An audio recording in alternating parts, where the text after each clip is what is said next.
নির্বাচনী ডামাডোল পুরোদমে বেজে উঠতে আর মাত্র কয়েকদিন বাকি। নির্বাচন কমিশন ঘোষিত তফসিল অনুযায়ী আগামী ২৯ ডিসেম্বর মনোনয়ন দাখিলের শেষ সময়। এরই মধ্যে রাজনৈতিক দলগুলো নির্বাচনী জোট, আসন সমঝোতা সহ প্রয়োজনীয় সব প্রস্তুতি সম্পন্ন করতে জোর তৎপরতা চালাচ্ছে। শেষ সময়ে এসে অনেক রাজনৈতিক সমীকরণও বদলে যাচ্ছে।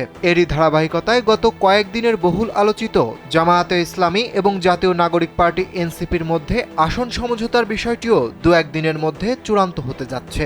শুক্রবার রাতেও জামায়াত এবং এনসিপির শীর্ষ পর্যায়ের নেতারা আসন সমঝোতা নিয়ে রুদ্ধদ্বার দীর্ঘ বৈঠক করেন।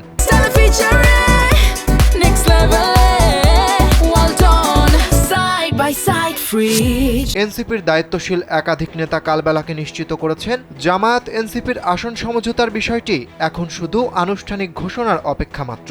সব ঠিক থাকলে আগামী ২৯ ডিসেম্বরের মধ্যেই এই সমঝোতার আনুষ্ঠানিক ঘোষণা আসবে। তবে শনিবার কিংবা রোববারই এই ঘোষণার সম্ভাবনা বেশি বলে জানা গেছে।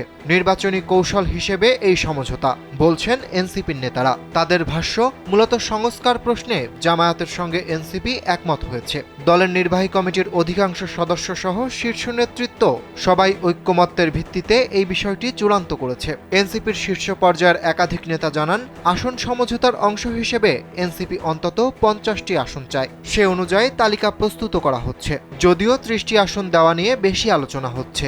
এরই মধ্যে সব ধরনের প্রস্তুতি এনসিপি নিচ্ছে। কারা থাকবেন এই তালিকায় সেটা নিয়েও দলের অভ্যন্তরে আলোচনা ও বৈঠক হচ্ছে। তবে দলের শীর্ষ পর্যায়ের প্রায় সব নেতাই এই সমঝোতার অংশ হচ্ছেন।